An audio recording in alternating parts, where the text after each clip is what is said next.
Dios fue manifestado en carne, justificado en el Espíritu, visto de los ángeles, predicado a los gentiles, creído en el mundo y recibido arriba en gloria. Cuando eso sucede, el diablo tiene que quedar postrado, hermano, y vuelto nada, porque venía, hermano, el más grande. Y Cristo dejó el trono de gloria, no por el pecado, por amor a todos nosotros, por amor a la iglesia, no al pecado, sino a la iglesia. Efesios 1:4, y vamos a leerlo todos a una misma voz. Dice la palabra del Señor del 4 al 6, 3 versículos, todos: según nos escogió en Él antes de la fundación del mundo, para que fuésemos santos y sin mancha delante de Él, en amor, habiéndonos predestinado para ser adoptados hijos suyos, por medio de Jesucristo, según el puro afecto de su voluntad, para alabanza de la gloria de su gracia, con la cual nos hizo aceptos en el amado. La iglesia en el plan divino. Amén. Bueno, la iglesia es un propósito eterno de Dios. Y dice la Escritura que es para alabanza de la gloria de su gracia. La iglesia nació en Él mismo, en Dios.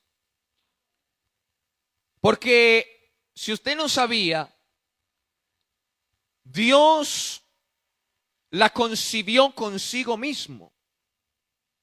Y fue en su santa y sola voluntad, y tuvo la gestación por su designio en el seno de su ser, para que a su tiempo naciera de Él mismo, mediante que el Espíritu Santo eterno, porque todo eso que en Dios se concibe ha de tener, todo lo que en Dios se concibe ha de tener un nacimiento.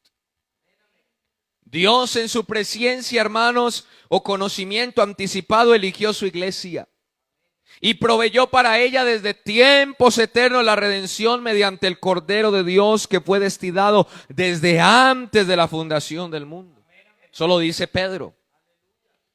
Y sacrificado e inmolado desde el principio del mundo. Entonces, nosotros recibimos la gracia de Dios. Y según el apóstol Pablo lo declara en la segunda carta a Timoteo, el capítulo 1, verso 9, quien nos salvó y nos llamó con llamamiento santo, no conforme a nuestras obras. De manera que aquí no estamos porque éramos los mejores, porque éramos los que más asistíamos a los cultos, porque éramos los que hacíamos buenas obras en la calle. No. La Biblia dice que nos escogió según el propósito suyo y la gracia que nos fue dada en Cristo Jesús desde antes de los tiempos de los siglos. Así que en el comienzo de la raza humana, en el programa de Dios, se dio comienzo ¿con quién? ¿Quién fue el primer hombre? Adán. Crea a Adán. Forma a Adán y lo hace a la imagen y semejanza de Dios. ¿Usted sabe cuál es la rabia del diablo con nosotros? ¿Sí sabe cuál es? Ahí está la respuesta. Porque somos a imagen y semejanza de Dios. Y si usted no sabía, él quiso ser igual a Dios. Y por querer ser igual a Dios, lo despojó el Señor. Entonces, después de que Dios crea a Adán, ¿cuánto tiempo vivió Adán solo? No se sabe, ¿cierto? ¿Vivía triste o feliz? ¿Cómo vivía Adán? ¿Triste o feliz? ¿Por qué triste?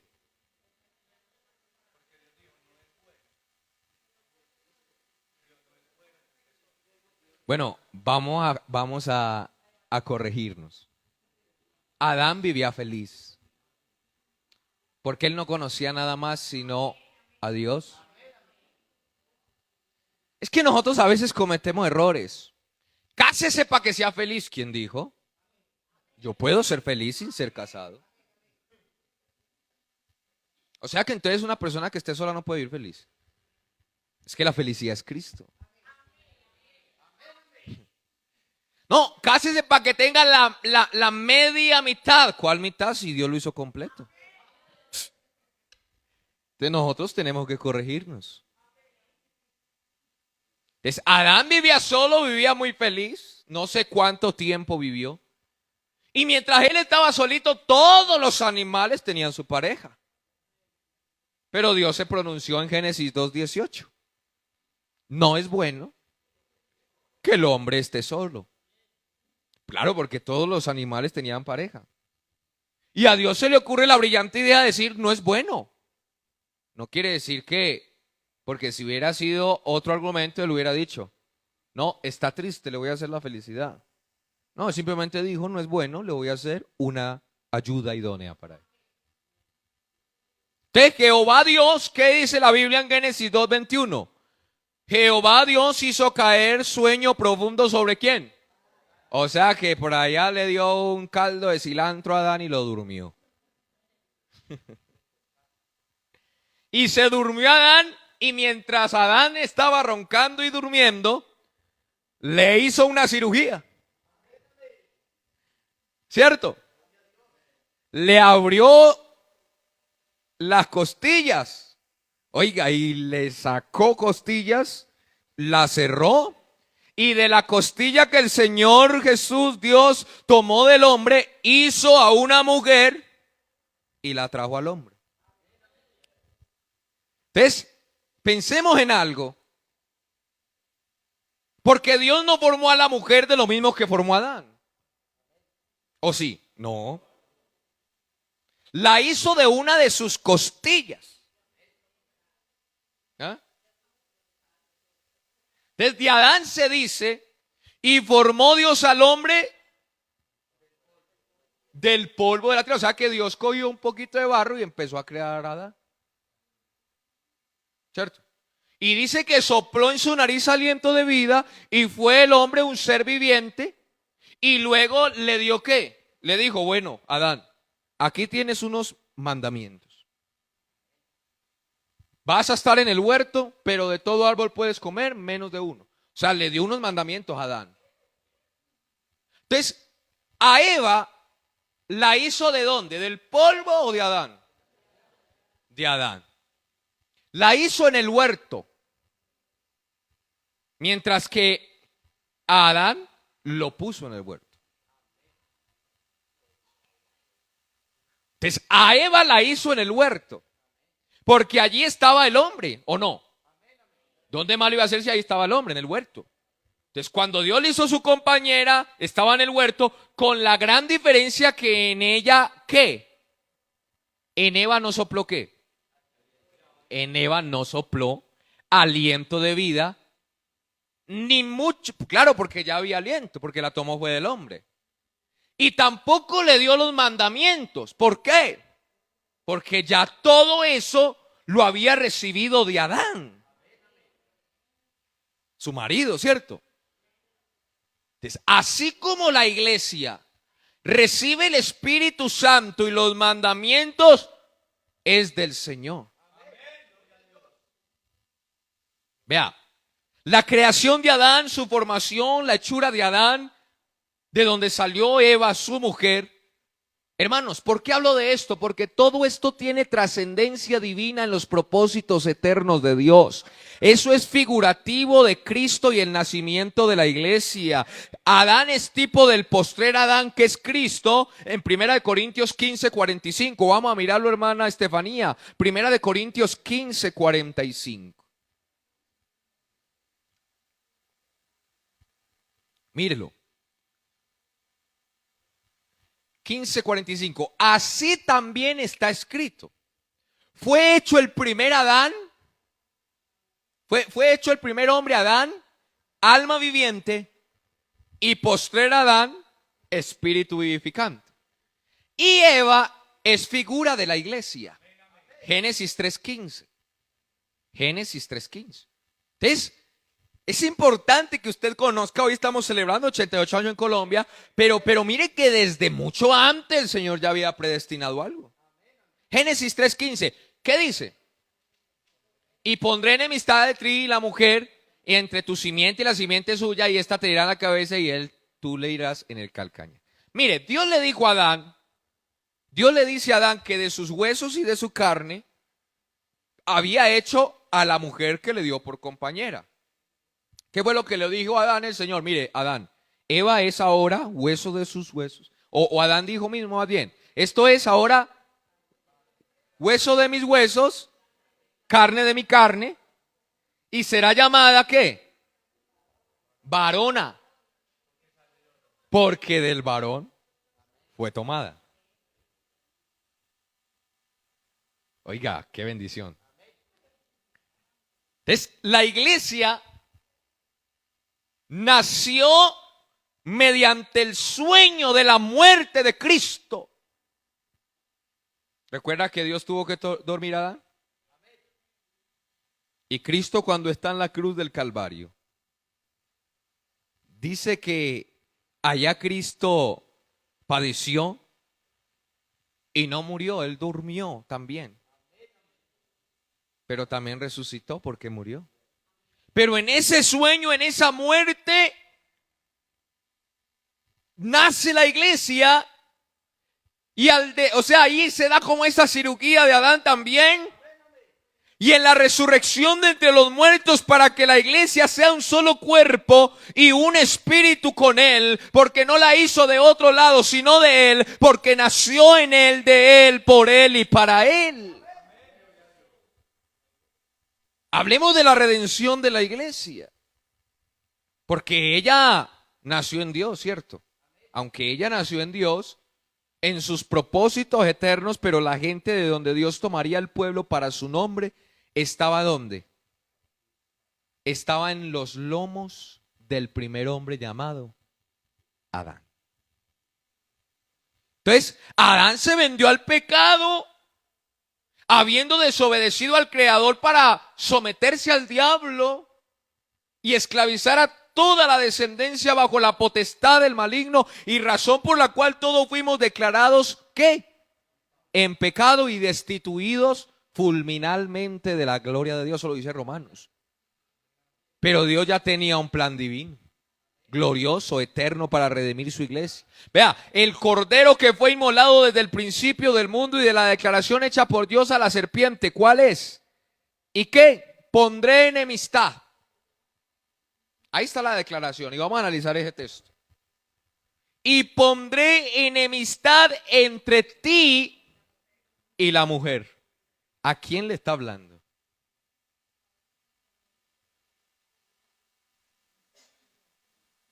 ¿A quién le está hablando?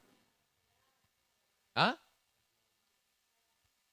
Pondré enemistad entre ti y la mujer. O sea que si le dice a Adán, o sea que iban a estar peleando el marido y la esposa.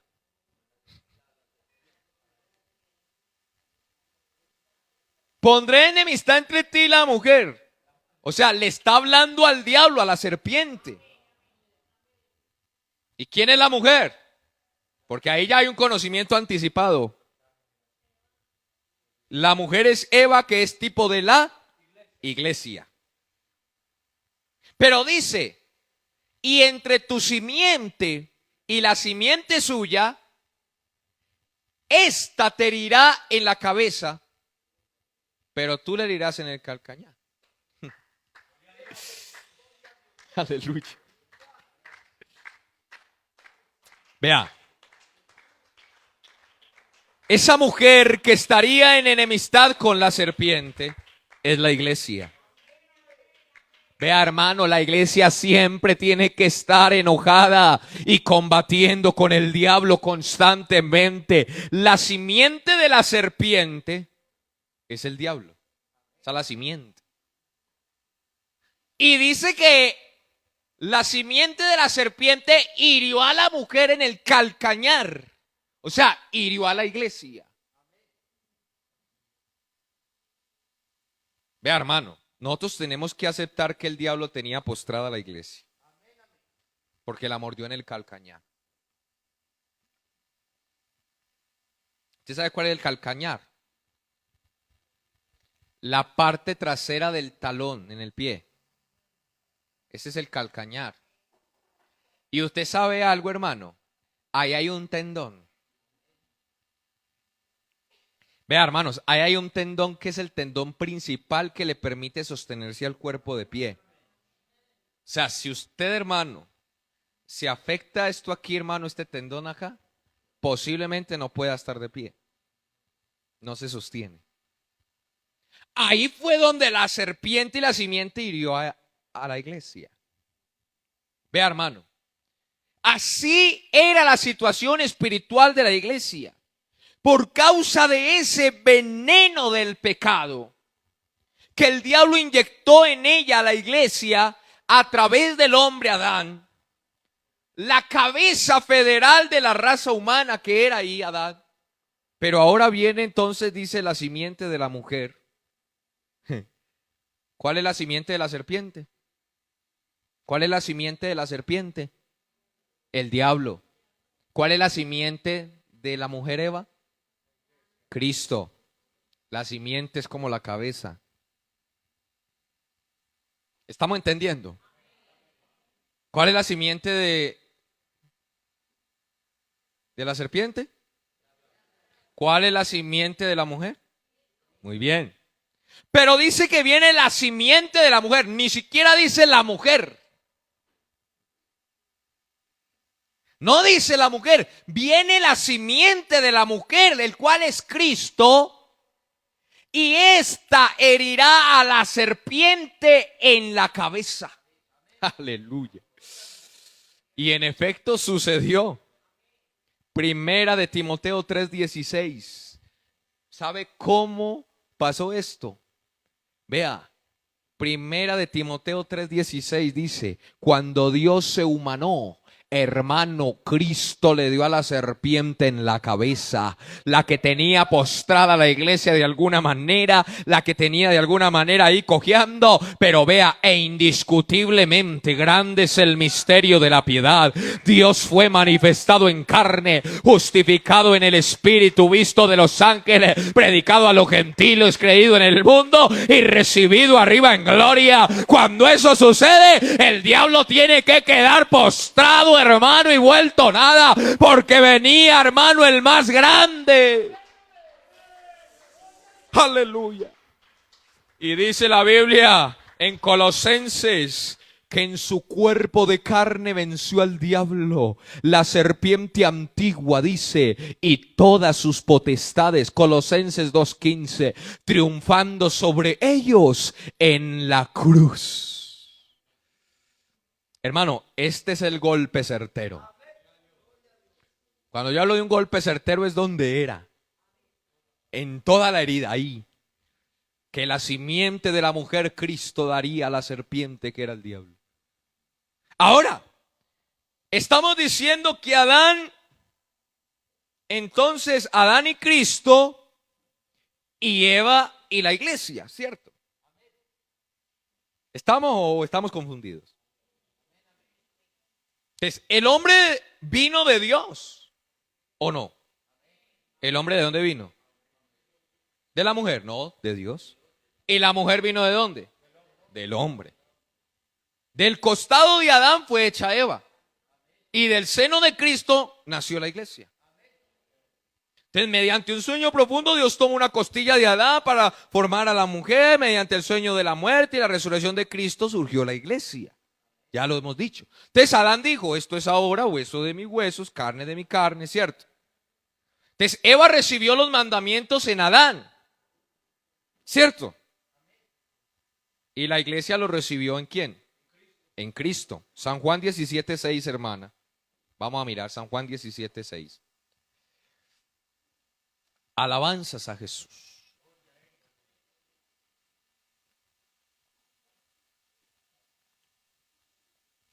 San Juan 17:6 al 8 dice, he manifestado tu nombre a los hombres, que del mundo me diste, tuyos eran y me los diste, y han guardado tu palabra. Verso 7. Ahora han conocido que todas las cosas que me has dado proceden ¿de quién? De ti. Porque las palabras que me diste les he dado, y ellos las recibieron y han conocido verdaderamente que salí de ti y han creído que tú me enviaste. ¿Quién está hablando? Cristo. ¿De dónde recibimos eso? Eva recibió el soplo de vida ¿en quién? En Adán. La iglesia recibe el Espíritu Santo ¿en quién? En Cristo. Amén.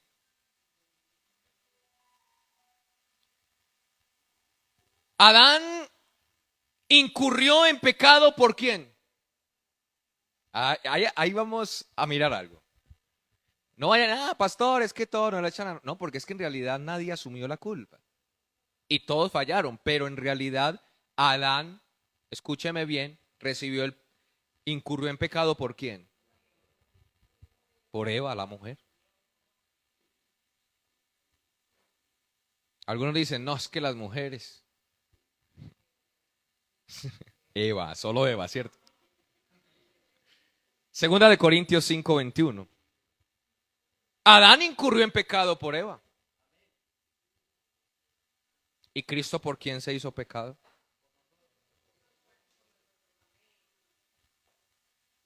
¿Sí dice 1 Corintios 5:21?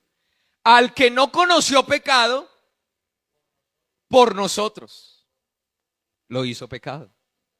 Para que nosotros fuésemos hecho justicia de Dios en él. Adán salió ¿de dónde? No, espéreme. Pero bien que ya estamos aprendiendo. Adán salió del huerto del Edén cuando pecó, ¿a dónde? ¿A dónde fue despojado? Porque él vivía muy bien ahí. Tipo de huerto, de paraíso, de bendición. Pero ¿a dónde lo lanzó? Al mundo. De cardos, de espinos, ¿por causa de quién? De su mujer.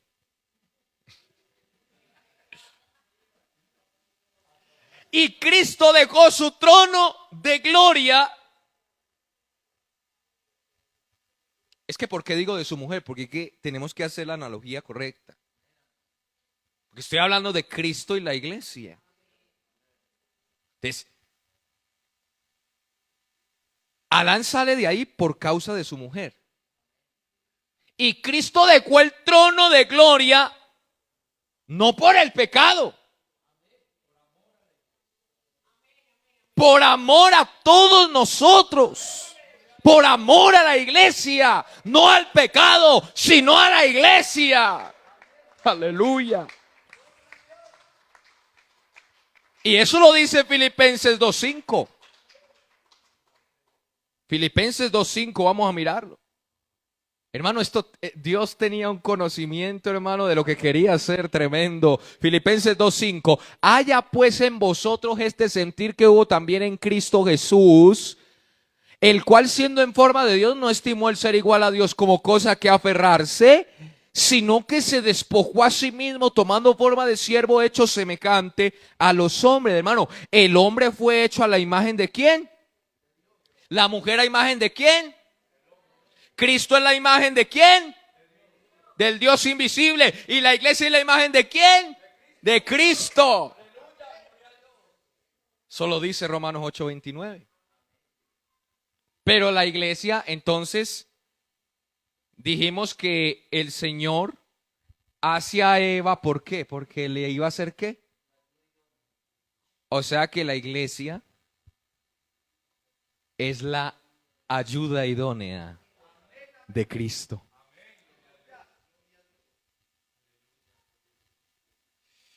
Compañera de Cristo, amiga de Cristo, hermana de Cristo, hija de Cristo, esposa de Cristo, novia de Cristo, cuerpo de Cristo, reina de Cristo, la Virgen de Cristo, paloma de Cristo, corregente con Cristo, heredera de Cristo, primogénita de Cristo, unigénita de Cristo, misionera de Cristo, correspondencia de Cristo, embajadora de Cristo. O sea que a mí esto me emociona. Si el Señor consideró que Adán necesitaba una ayuda, la altura que nos está dando el maestro hoy es que Él nos está diciendo: necesito la ayuda de ustedes. Allá en ese mundo necesito que me ayuden. Que me ayuden a predicar, que me ayuden a evangelizar, que me ayuden a pregonar. Aleluya. Por eso hay un plan de Dios para los gentiles. La iglesia que Dios tomaría de los gentiles. Oiga, la iglesia es para los gentiles. Se deja ver en unos puntos que quiero plantear esta mañana. El plan de Dios para con los gentiles. Lo primero que quiero hablar es que Dios le dice a Abraham en Génesis 12:3: bendeciré a los que te bendijesen, le dice a Abraham, y a los que te maldijeren maldeciré, y serán benditas en ti todas las familias de la tierra. De manera que esa frase, y serán benditas en ti todas las familias de la tierra, están incluidos todos los que habían de recibir la gracia salvadora de entre el pueblo de los gentiles. Lo segundo es que según la genealogía de Cristo, Mateo capítulo 1, ¿qué es la genealogía? ¿De dónde viene? ¿Cierto? ¿De dónde comienza la genealogía de Cristo? Mateo capítulo 1. ¿Ah? ¿De dónde? ¿De dónde? ¿De dónde viene? ¿De dónde comienza la genealogía? De Abraham. Y va siguiendo una línea de su descendencia hasta llegar al verso 5.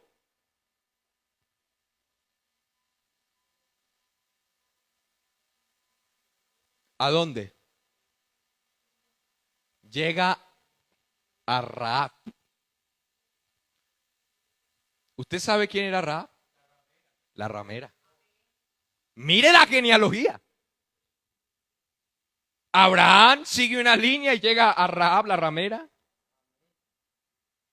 que según se cree sea la Rahab de los gentiles que guardó a los espías que envió Josué a espiar la ciudad de Jericó. Josué capítulo 2. Y a quien le hizo promesa de ser respetada la vida por guardarlos, así como la de sus padres y sus hermanos. Josué 6:17. Desde esa Rahab dice que Salmón, no Salomón, sino Salmón, engendró ¿a quién? A Booz. No a vos, sino a vos. Pariente cercano ¿de quién? De Elimelech. ¿Esposo de quién? Noemí, de Judá. Que habían emigrado con sus hijos Mahalón y Kelión para los campos de Moab, donde sus hijos tomaron por esposa a mujeres moabitas, es decir, tomaron gentiles. Y al cabo de 10 años murieron ¿quiénes? Elimelech y sus 2 hijos, quedando Noemí con sus 2 ¿qué? Nueras, a quienes le rogó que se fueran para donde sus familiares, porque ella se regresaba a Belén, que era la tierra. Pero Ruth, ¿qué dice? No te dejaré, no aceptó. ¿Por qué? Porque Ruth estaba decidida a dejar la tierra, a dejar la familia, pertenezco y sus dioses, parentesco y sus dioses, para ser de otro pueblo, del Dios de Israel. Entonces, cuando llegan a Belén, al comienzo de la siega de la cebada, ¿se acuerdan? Y cuando las vieron, todos se conmovieron de ellas. Noemí y su nuera se hallaban en una escasez, hermano. No tenían con qué comer incluso, una escasez económica. Y según lo declara Noemí en el capítulo 1 de Ruth, verso 21, dice: yo me fui llena, pero Jehová me ha vuelto con las manos vacías. Parece que esa situación hizo sentir a Ruth la necesidad de buscar un empleo. Y le dio, o le digo a su suegra, ¿cómo se llamaba la suegra de Ruth? Le digo a su suegra Noemí que le permitiera ir ¿a qué? Exacto, a recoger espigas ante los ojos de quien hallara gracia. Venga, déjeme trabajar aquí y que la dejaran. Y Noemí tenía un pariente cercano. Y ese pariente cercano era rico. ¿Cierto? Era rico porque incluso tenía cultivos de cebada y fue en el campo de ese hombre donde Ruth llegó para recoger las espigas. San Mateo capítulo 1 verso 5. Porque dice que el dueño de estos sembrados se llamaba ¿cómo? Booz, hijo de un hombre judío y Rahab la ramera. Ahí está. Entonces, en Israel había una ley de rescate. Levítico 25-24. Vamos a mirarlo. Yo les estoy explicando cómo fue el plan de Dios para salvar. Levítico 25, 24 y 25. ¿Qué dice? ¿Cuál era la ley para rescatar a alguien en el Antiguo Testamento? Para rescatarlo. O sea, si alguien estaba cautivo, si alguien era un esclavo, si alguien estaba en peligro. La ley de rescate esta, véala, ahí está. 25, 24, por favor. Por tanto, en toda la tierra de vuestra posesión, otorgaré rescate a la tierra. Cuando tu hermano empobreciere, vamos primero, cuando tu hermano empobreciere y vendiere algo de su posición, entonces su pariente más próximo vendrá y rescatará lo que su hermano hubiere vendido. Entonces, este hombre Booz, que es pariente de Noemí, habló con otro pariente cercano por si éste quería las tierras de Elimelec. ¿Esposo de quién? De Noemí. Y tomar por mujer a Ruth la moabita para suscitar el nombre del difunto Mahalón. Pero este no quiso redimir y le concedió el derecho a Booz para que éste comprara las tierras de Noemí y el derecho del difunto Mahalón y casarse con la moabita Ruth, de cuya unión vino un hijo a quien llamaría Obed, padre de Isaí, y este padre de David, de quien según la carne Cristo, el Señor, el pariente cercano, tanto de los judíos como de los gentiles. Hay una descendencia que hay como una mezcla, hay una mezcla de judíos y gentiles. La mezcla del linaje de Israel y de gentiles. Eso eran propósitos que tenían que ver con la iglesia que él salvaría de judíos como gentiles. Efesios 2:14 dice, porque él es nuestra paz, que de ambos pueblos. ¿Cuáles pueblos? Judíos y gentiles.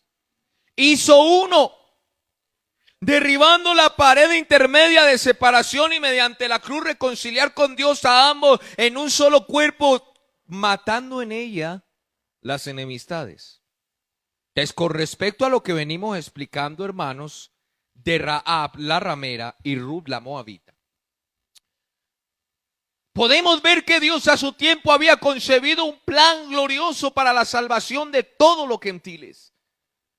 Porque, hermano, no somos salvos porque a Dios se le haya ocurrido o antojado, ni porque los judíos no lo hayan rechazado, sino porque somos salvos porque Dios ya lo había propuesto en su santa voluntad, por los designios eternos. Entonces, de Ruth la moabita hemos visto que ampliado más, porque el comentario que se alcanza a vislumbrar, que se está figurando el casamiento de la iglesia con el Señor Jesús, así como Eva está figurando a la iglesia en su nacimiento del seno del Señor. Pero la iglesia figurada en sacrificios también se ve. La Biblia nos habla en varias ocasiones de los sacrificios de corderas y becerras, hablando en términos de mujer. Levítico 5:14, número 6, Deuteronomio 21. Entonces, esto no puede ser figurativo a Cristo. porque está hablando de un término. Vamos a mirarlo. Levítico 5:5, para que ustedes me entiendan. Levítico 5:5.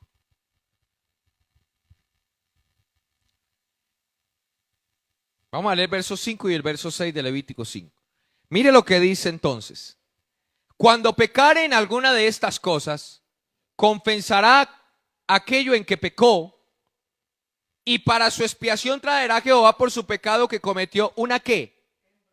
Una hembra de los rebaños, una cordera o una cabra como ofrenda de expiación, y el sacerdote le hará expiación por su pecado.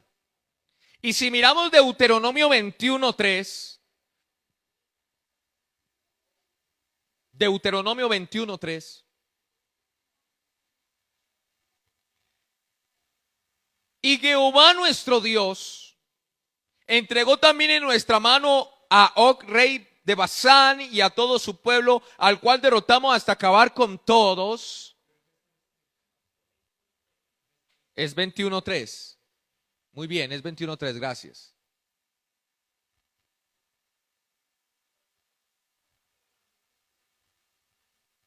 Y los ancianos de la ciudad más cercana al lugar donde fuere hallado el muerto tomarán de las vacas una ¿qué? ¿Una qué? Que no haya ¿qué? Que no haya ¿qué? Verso 4. Y los ancianos de aquella ciudad traerán ¿qué? La becerra. Entonces mire que esto no puede ser figurativo a Cristo, porque de todo sacrificio figurativo a Cristo es de género ¿qué? Masculino. ¿Cierto?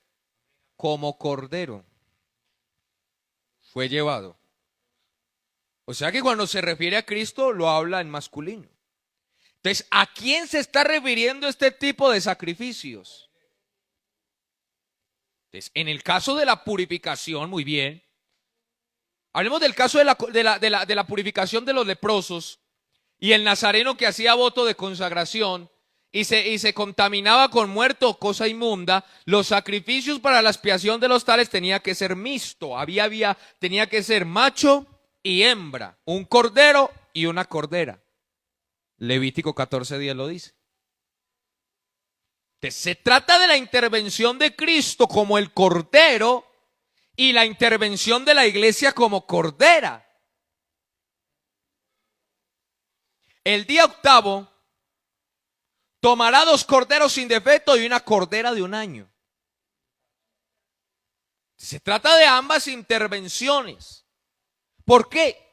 Porque en la salvación de los pecadores, aleluya, están representados en los leprosos y que indispensablemente necesitan también el sacrificio de Cristo y el de la iglesia para ser salvos.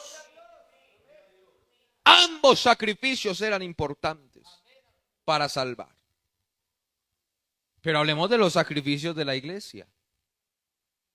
¿Cuáles son los sacrificios de la iglesia? ¿Cuál cree usted que debe ser el sacrificio de la iglesia para salvar a los de allá?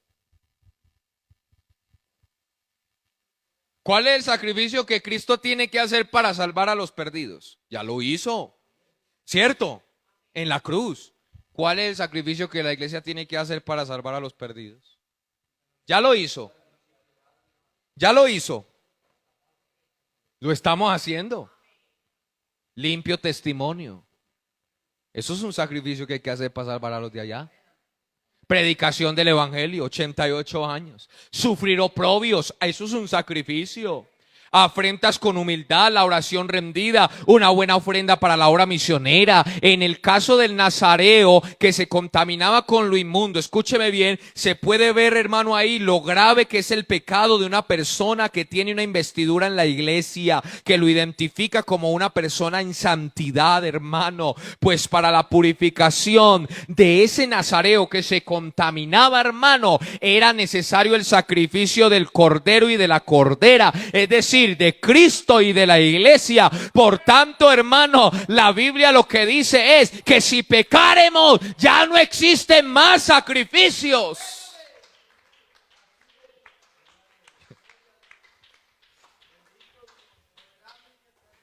Por tanto, Si tu hermano peca contra ti, ¿qué? Ve y ármale un escándalo y váyasen a los golpes y sáquele machete. ¿Qué? Si tu hermano peca contra ti, ¿qué hay que hacer? ¿Ah? Ve y reprende, le dice la Biblia, estando tú y él solos. Si te oyere, has ganado a tu hermano. Pero si no te oyere, porque a veces no nos oyen, toma contigo a uno o dos para que por boca de dos o tres testigos conste una palabra. Es decir, hermano, yo le pedí perdón a usted, pero usted no quiso. Hermano, me va a acompañar a pedirle perdón. No, no. Si él ahí no, entonces ¿qué? Si no lo oyere con esos dos o tres testigos, ¿qué? Dilo a la iglesia. Y si no oye a la iglesia tampoco. ¿Se imagina? El hermano no quiso aceptar su error aquí entre dos o tres. Se lo digo aquí a la asamblea. Iglesia, el hermano tal cosa, es un ejemplo. Es el hermano y tampoco se corrigió, reconoció. Entonces, ¿qué hay que hacer?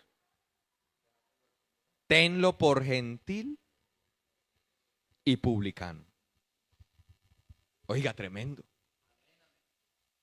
Entonces, en el caso de la contaminación de una persona, no de nosotros, sino común, no del nazareo, sino común y corriente, solo se necesitaba el sacrificio de ¿qué? En el nazareo, ¿cuáles sacrificios se necesitaban?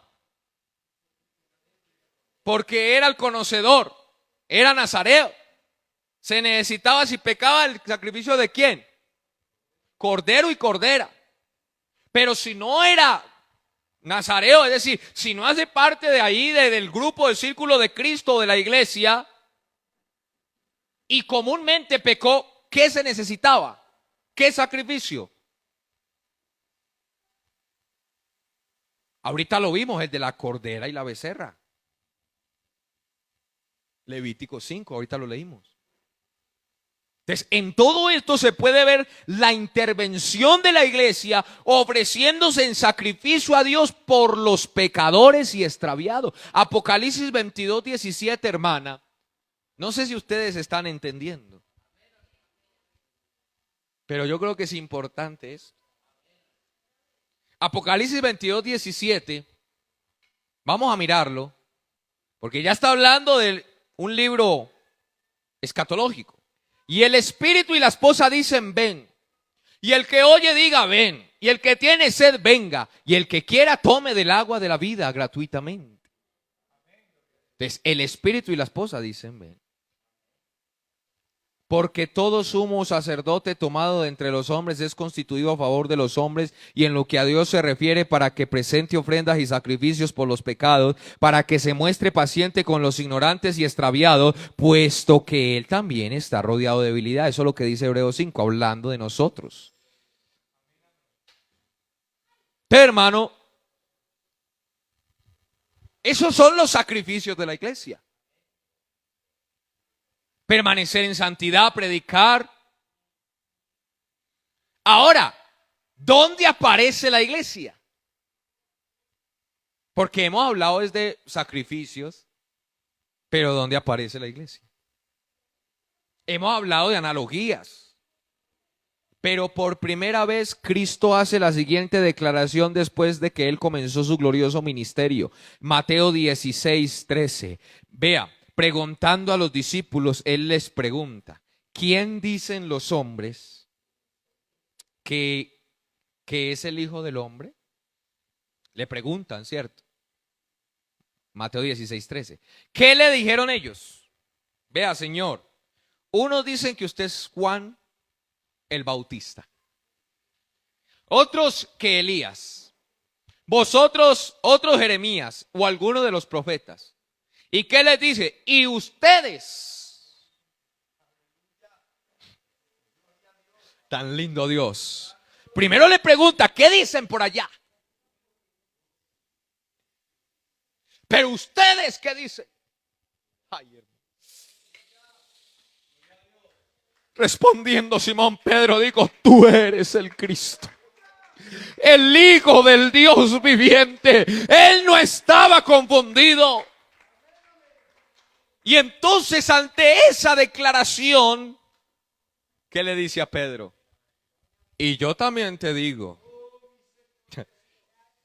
que tú eres Pedro, y sobre esta roca, no sobre Pedro, sino sobre la declaración que hizo el Señor, que la declaración que hizo Pedro de Dios, ¿cierto? Tú eres el Cristo, el Hijo de Dios viviente. Eso, edificaré sobre esa roca, edificaré mi iglesia. Ahí por primera vez él le dice: mi iglesia, mi iglesia. Esta iglesia tiene un dueño. Por eso 88 años en Colombia. Por eso, hermano, en el mundo se sigue predicando y las puertas del infierno no prevalecerán contra ella. Vea, hermano, el término tan propio que el Señor Jesús hace de esa escritura, mi iglesia, es decir, de su exclusiva propiedad. Y en razón a ese derecho, porque Dios tiene derecho, declaró la promesa de absoluta protección. Es que yo no voy a permitir que mi iglesia, el infierno la derribe. No prevalecerán contra ella. Vea, hermano, la promesa hecha por el Señor en esta declaración no es para individuos, no es para cualquiera, sino para su iglesia. Por eso es que allá afuera, hermano, a muchos llegan: pastor, ore por mí que un espíritu me está atormentando. Ay, me hicieron brujería, hicieron aquello en mi casa, pero mi iglesia, dice el Señor, no puede vivir eso porque es su iglesia. Ay, pastor, ayúdeme a orar. Alguien me dijo, pastor, estos días, ayúdeme a orar que hay algo que me está atormentando en la casa. Y mire, yo me paro y vea cómo me balanceo. Yo, hermana, le digo: hermana, no crea eso, que el diablo está vencido. ¿Cómo así? Aquí nadie puede venir a decir que es que lo atormenta un demonio, que es que no lo deja dormir. Entonces Dios es mentiroso o usted no hace parte de la iglesia. Y creo más fácil la segunda. Porque si usted está en la voluntad de Dios y está en la iglesia, el infierno no lo toca. La promesa hecha no es para cualquiera, es para su iglesia. Así que todo el que esté en este cuerpo, hermano, es protegido del infierno. Hermano, ¿cuánta gente ha querido hacernos daño? ¿Cuánta gana me han llevado? Pero como yo soy el cuerpo de Cristo,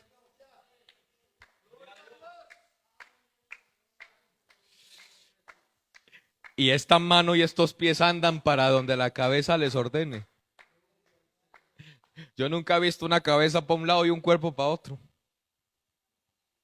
Así que si dejas la cabeza, que es Cristo, tiendes o puedes morir.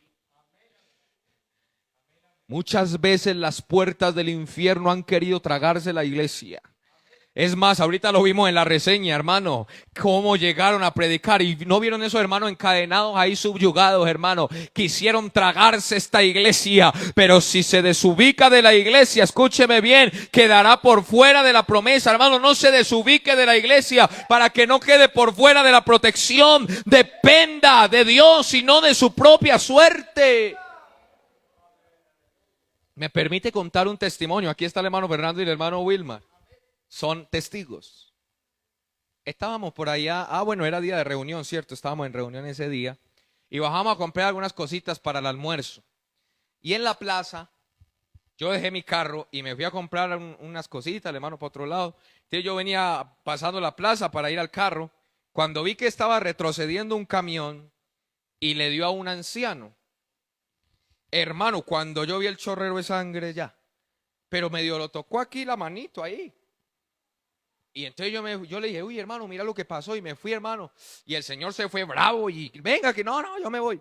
Y entonces fui al del señor, porque ahí estaba mi carro al ladito. Yo le dije al señor del camión, jovencito, y le dije, hombre, viste, lo aporreaste, pero ¿cómo? No vi, solo lo toqué, yo tampoco vi. Bueno, el caso ve, voy a ir por los papeles. Y cogió los papeles y se fue. Y regresó el muchacho. Yo le dije, ¿qué hubo? ¿Cómo le fue? ¿Cómo le fue con el señor mío? No, hombre, imagínense que, ¿y yo qué? ¿Vas a llevarle una bendita para taparle, para estancarle? Mío, ese viejo ya se estancó solo.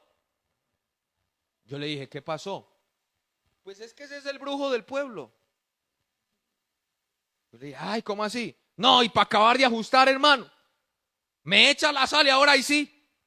Por haberle hecho eso, ahí sí. Mejor dicho, me voy a volver nada yo. ¿Quién sabe qué va a hacer conmigo, de rabia? Dijo, cierto, me puede hasta matar ese viejo. Y llego yo y le digo, amigo, metas en Dios. Porque cuando uno está en Dios, aunque el diablo quiera hacerle algo, no le hace nada. ¿Sí se da cuenta lo que es la vida sin Dios? El miedo ante las fuerzas del mal, no tener la protección, hermano, en la divina declaración que Cristo hace de su iglesia, palabra que quiere decir templo, casa, edificio, revela el Señor el nombre de un pueblo que desde Génesis hasta Malaquías se ha venido haciendo alusión, pero que ahora está a las puertas de un nacimiento, pues ya se había cumplido el tiempo de su gestación y su nacimiento se inicia allá en la cruz del Calvario. Y continúa con un número como de 120 personas, entre hombres y mujeres, llenos del Espíritu Santo, que por primera vez en la historia de Dios, con sus criaturas, reciben en lo profundo de su ser el soplo que le dio a ese hombre. Se lo da, hermano, en esa experiencia, y ahora ese pueblo se ha multiplicado gloriosamente en todo el universo. Y las puertas del infierno no prevalecerán contra la iglesia. Habla de las puertas. ¿Cuántas puertas tiene el infierno?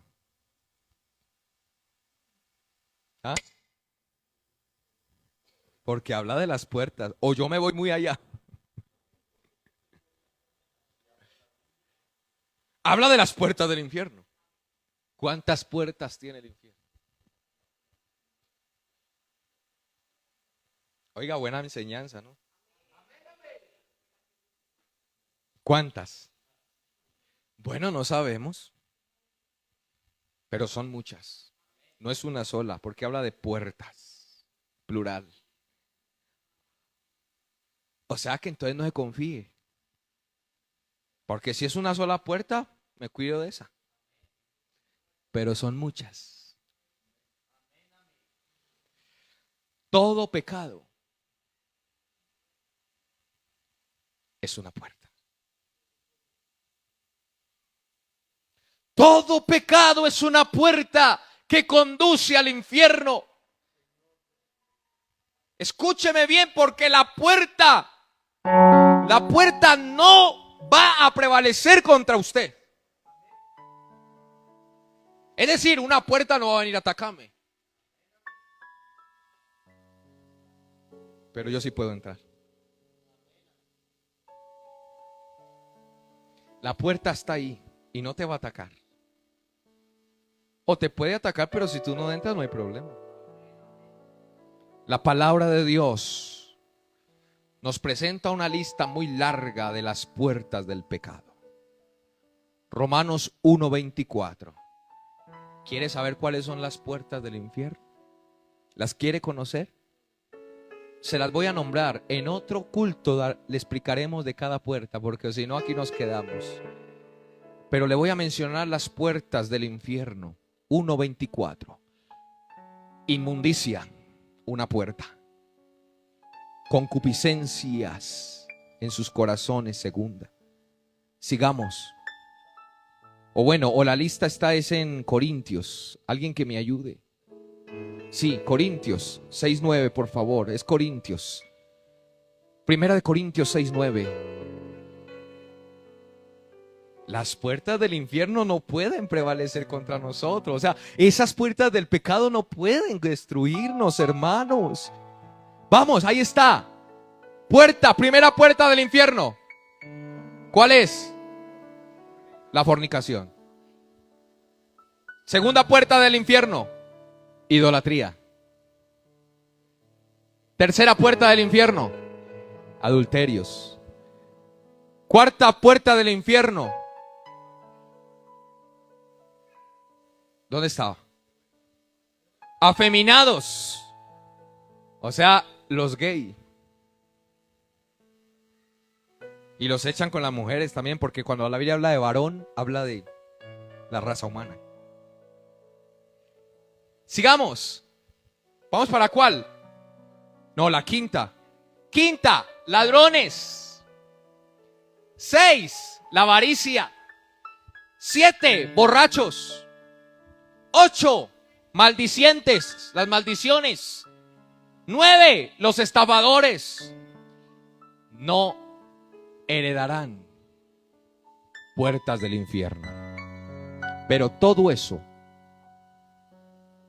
no nos hace daño, porque estamos en la iglesia. De modo que el que está en Cristo, aleluya, de modo que el que está en Cristo, nueva criatura es. Las puertas del infierno, rebeliones, falsas doctrinas, divisiones. Pero hermanos, no prevalecerán contra nosotros. Ojo con la hechicería, hermanos. Ojo con todo eso. No le abra puertas del infierno a su vida. Venga, yo lo rezo. Claro, vamos para el infierno. Réceme. No le abra puertas. ¿O es que acaso Dios no sana? ¿Para qué un brujo si Dios sana? ¿Para qué un palo? Discúlpeme la presión, una imagen, si tengo al Dios vivo. No le abra puertas al infierno. Cuando Cristo regrese por la iglesia, la hallará intacta, gloriosa, sin mancha, sin arruga, para presentársela ¿a quién? A sí mismo, con el traje de lino fino, limpio, resplandeciente, con el cual el Cristo le ha concedido para desposarse con ella y darle despliegue a la más gloriosa y grande fiesta llamada en la Santa Biblia las bodas del Cordero. Póngase en pie, hermano. Algún agradecido con Dios que diga: Señor, gracias por elegirme, gracias por tenerme en tu iglesia. Pero hoy quiero agradecerte, Señor, por estos 88 años de la iglesia en Colombia, a los cuales predestinaste. Oh, Señor Jesús. Hermano, no se vaya de esta iglesia. Hermano, se lo imploro y se lo pido en el nombre de Jesús. No se aleje de la protección de Dios. No le abra puertas al enemigo,